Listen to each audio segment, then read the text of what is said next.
दुलाराय बर' फरायसा आफादनि फिरफिला बेखौ उराय होनायनि थाखाय आङो रामफल बिलदखरा दुलाराय बर' फरायसा आफादनि मानगोनां आफादगिरि अभिजित कुमार ब्रह्म बिथांनिसिम रोजा रोजा साबायखर बावनाय थाबाय। लोगोसे दिनैनि बे गोथार सानजों लोब्बा लाखिनानै आङो बयनिसिमबो गाहाम हामलायनायजों लोगोसे बिबुंथि लाखिनो थाखाय आङो मानगोनां आफादगिरि बिथांखौ बे समाव खावलायनाय जाबाय। रायजो राजाफोरनि आंनि अननाय आरो सिबिनायखौ जासिनानै आं दिनैनि बे हान्जा सरनायखौ टेक अफ खालामनो थाखाय सिगांनाय जाबाय। गोजोन्थों।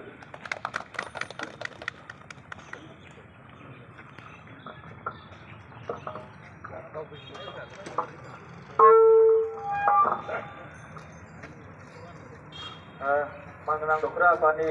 बोसोनगिरि अभिजित कुमार ब्रह्म सार बिथांनिसिम बे खावलायनाय बायदि जे दिनैनि बे दुलाराय बर' फरायसा आफादनि 22 गायसनथाय सानजों लोब्बा लाखिनानै साइकेल थुनाय हाबाफारिखौ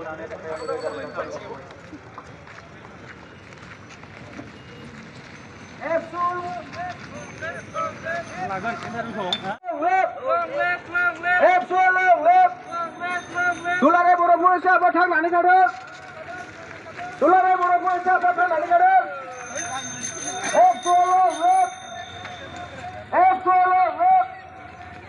जय बर' हारिनि जय बर' हारिनि जय बर' हारिनि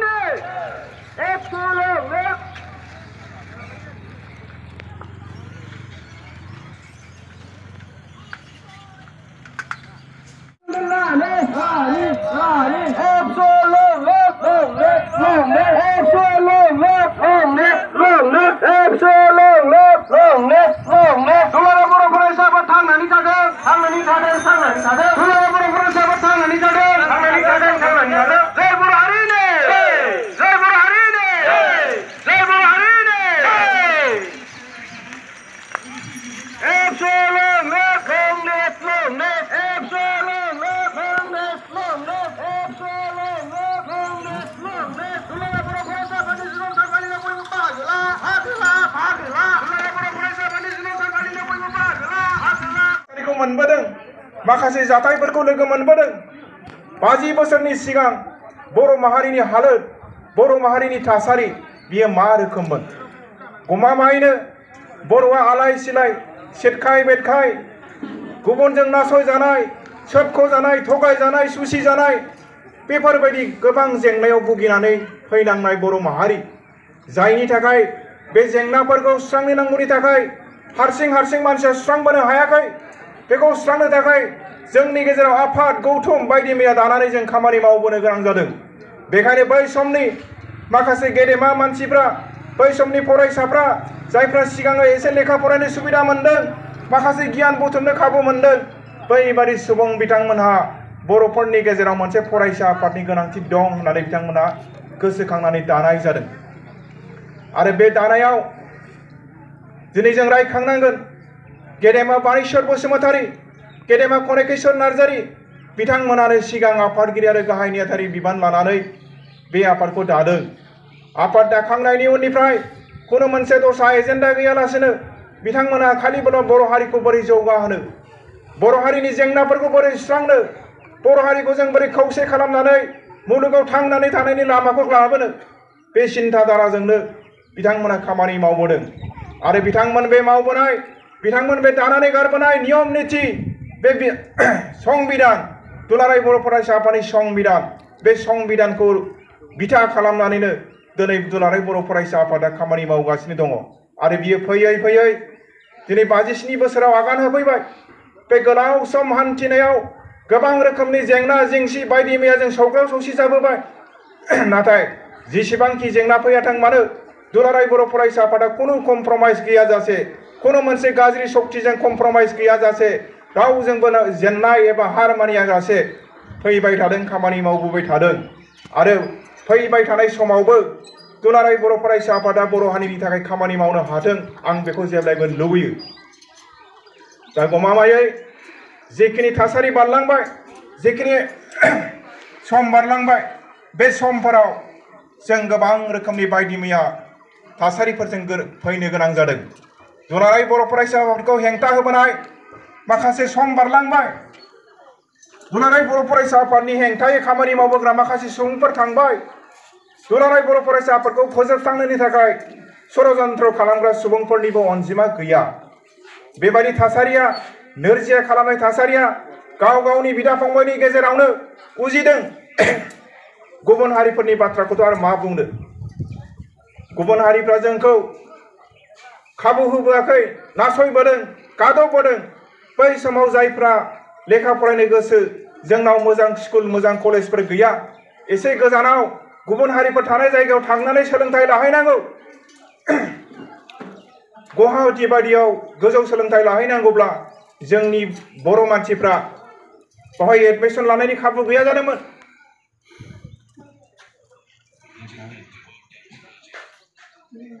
एडमिशन मोननो थाखाय बिराद जेंना ट्राइबेल मानसि मुगैयो जोंखौ बायदि मैया जाग्रा लेथ्रा थाग्रा ट्राइबेल हारिनि सुबुं होननानै जोंखौ एडमिशन होनो नागिरामोन गुवाहाटी इउनिभार्सिटियाव फरायनो थाखाय मोनसेल' आसामाव इउनिभार्सिटि बावहायनो फरायहैनांगौ बे फरायनो थांनायावबो एडमिशन मोना बोरैबा खुनुरुखुम एडमिशनखौ मोनोब्लाबो हस्टेलाव थानानै फरायनो थाखाय खाबु मोनाखै हस्टेलाव दोनजायाखै हस्टेलाव थानो मोनदोंब्लाबो बिथांमोनजों जे समायाव ओंखाम जायो एखे समायाव ओंखाम मोनजाफाया बिथांमोनखौ जाहोखांनायनि उनावसो जोंनि बर' फरायसाफ्रा ओंखाम मोनजायो जोंखौ सै सै खालामबोनाय नासयबोनाय बेबायदि थासारिखौ जों दाबो गोसोखाङोब्ला जोंहा गोबां आरो थांबावनांगौ दं गोबां खामानि मावबावनांगौ दं बर' हारिखौ जों जेरैबो बिथिङाव जौगाहोनांगौनि थाखाय गोबां खामानि मावनांगौ दंबावो दा बेखायनो मोनसे हारिखौ मोजां लामाजों लांनांगौब्ला मोनसे हारिखौ मोजाङै दैदेनलांनांगौबा बे हारिनि फरायसा गौथुमा बे हारिनि फरायसाफ्रा जेब्लायबो थिग जानांगोन दा बेखायनो आं बे दिनैनि बे गोथार सानाव खावलायनो लुबैदों जोंनि फैबाय थानाय उन्दै उन्दै फंबाय बिनानाव फरायसाफ्रा माहारिबाद सानस्रिखौ जेब्लाबो गोसो गोरबोआव सोनानै लानांगोन गाव जे हारियाव जोनोम जाबाय बे हारिखौ अननो रोंनाय बे हारिनि थाखाय खामानि मावनो रोंनाय बे हारिखौ सिबिनो रोंनाय बे गोसो गोरबोआव जायगा लानांगोन आरो जोंनि साफ्रोमबो फरायसाफोरखौ मोजां लामाजों थांनो थाखाय लामा होनाया जों बावहाय गार्जेन बिमा बिफा दिथागिरि जायफ्रा बैसोआव देरसिन जानानै दं बिथांमोनानो लामाखौ क्लियार दिन्थिनानै होनांगोन दा गोबां खैदां खैफोद बायदिसिना थासारि फैयो जोंनि गेजेराव राजखान्थिनि खाबु लानानै फरायसा आफादखौ बाहायनो नागिरो राजखान्थिनि खाबु लानानै फरायसा आफादखौ फोजोबस्रांनो नागिरो नाथाय आं बुंगोन रायजोफोर जाय हारियाव फरायसा आफादा गोख्रों नङा जाय हारियाव फरायसा आफादनि गोनांथिखौ बुजिया बे हारिया मालाबाबो मोजाङै जौगासार जानो हानाय नङा जोंखौ गादबनो थाखाय जोंखौ सुसिनो थाखाय गुबुनफोरनि थाखाय इसेबो बोलो नांनाय नङा बेनिखायनो दुलाराय बर' फरायसा आफादखौ बर'फोरनि गेजेराव फोथांनानै दोननांगोन दुलाराय बर' फरायसा आफादखौ जेब्लायबो बर' हारिनि थाखाय खामानि मावनो खाबु होनांगोन बर' फरायसा आफादनि सोरबा सासे दैदेनगिरिया गोरोन्थि लामाजों थांनो नागिरदोंबा बर' माहारिखौ गोरोन्थि लामाजों बर' फरायसाफोरखौ गोरोन्थि लामाजों लांनो नागिरदोंबा जों बिथांखौ आसि थुनानै बुंनांगोन बिथांनि गोरोन्थिखौ बुंनानै होनांगोन नाथाय जोंनिया दिनै मा नुयो बिथांनि गोरोन्थिखौ बुङालासिनो गासै आफादखौ फोजोबस्रांनायनि सिन्था धाराखौ मालाबा खालामनाय नुयो बे रोखोम थाङोब्ला गोरोन्थि जागोन दिनैनि दैदेनगिरिया थांगोन गोदान फैगोन गोदान जेसेबांखि दैदेनगिरि फैया मानो दुलाराय बर' फरायसा आफादा गावहानो थाखानाय संबिजितनि बिथायाव थानानै गावहानो थाखानाय निथियाव थानानै बे आफादा खामानि मावलांबाय थागोन आं सानो दिनै जे अबस्थासिम मोनफैबाय बर' माहारिया फैबाय थानाय समाव आरो बेनिफ्राय बांसिन खामानि मावनांगौ दं दिनै जोंनि मानसिफ्रा जोंनि फरायसाफ्रा जाय फरायसाफोरनि सायाव जों बर' हारिनि भबिष्यतखौ नेनानै दं बे जोंनि इयुन जोलैया जोंनि लाइमोनफोरा गोरोन्थि लामाजों थांनाय लामाखौसो जों नुबाय थादों दा बेखायनो बिथांमोनखौ मोजां मोनसे राइट डाइरेक्शनजों लांनो थाखाय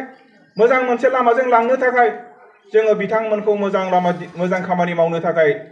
मोजां लामाजों फैनो थाखाय जों बिथांमोनखौ जेब्लायबो नाजानांगोन दा मानगोनां रायजो राजाफोर दिनैनि दिनाव लाइमोनफ्रा निसा बुस्थु लानायाव बेस्थ' जानानै दङ जौ लोंनाय ड्राग्स जानाय गान्जा सोबनाय लेखा फरायालासिनो थांलाय फैलाय खालामनाय बाइक सालायनानै आड्डा मारिनाय बेफोरबादियावनो बेस्थ' जानानै थाबाय थानानै जिउआव जायखौ सोलोंनांगौ जिउआव जायखौ रोंनानै गाव सासे मानसि महरै गसंनांगौ गावनि हारिखौ अननांगौ न'खरखौ सिबिनांगौ बेबादि लामानिफ्राय डाइभार्ट जालांनो थांगासिनो दङ दा गमामायै साफ्रोमबो बर' फरायसा गथ'फ्रा बे लामाखौनो लायोब्ला बर' जाथिनि भबिष्यतआ खिन्थु खोमसिनि लामा फारसे दा जोबोद गिख्रंथावा बे जोङो बर'फोरखौ दिनैनि दिनाव गभर्नमेन्टआ पुलिस मिलिटारि गावथारनानै बुथारनानै फोजोबनो हाया नाथाय मोनसे षड़यन्त्रखौ जेब्लाबो नोजोर हो जोंनि बे जेनेरेशनखौ दंस खालामनो हायोब्लानो बर' माहारिया आरो खुनु दिन गसंफिननायनि बोलोखौ मोननाय नङा दा बे जोंनि जेनेरेशनखौ माजों फोजोबस्रांनो नागिरदों दिनै गामि गामि टाउन सहर जेरावखि थाया मानो बर' सेंग्रा सिख्ला लाइमोनफोरनो ड्राग्स सारलानानै होदों ड्राग्स जायै जायै जोबोद असल जाजोब्बाय जोंनि दख'रानि सिङावनो जों हिसाब खालामनानै मोनदों 40 जननिबो बारा गथ'फ्रा ड्राग्स जानानै असल जाबाय आरो दिनैनि दिनाव 40 जन गाबोन समफोर 50 जन 60 जन 100 जन बोसोर बोसोर जुदि बेबायदि जालांबाय थायोब्ला मा थाहैगोन दा ओंखायनो रायजोफोरजों बे लाइनाव जोबोद सिरियास जानांगोन दा बेफोरखौ मावनो थाखाय दुलाराय बर' फरायसा आफादा दिनै फासयनानै थायाखै बेखौनो सानफ्रामबो मावबाय थादों बुंबाय थादों जोंनि मानसिफोरखौ मोजां जानांगौनि थाखाय खामानि मावबाय थादों बे खामानि मावनायखौ मदद होनांगोन मोजां खामानि मावनायाव थुलुंगा होनांगोन रायजो राजाफ्रा कपारेसन होनांगोन बिनि थाखाय आं दिनै खेबसे खावलायदों नोंथांमोना जों खावलायनायखौ बुजियो नोंथांमोना जों खावलायनायखौ सन्मान होयो बेखायनो दिनैबो रामफलबिल दख'रा दुलाराय बर' फरायसा आफादा बे गुसुं समाव रनसायनाय बे दिनैनि हाबाफारि बे हाबाफारियाव साइकेल रेलि खालामनो थाखाय नोंथांमोनखौ हांख्रायनाय बायदि नोंथांमोना बेयाव फैनानै जोंखौ मदद होफैदों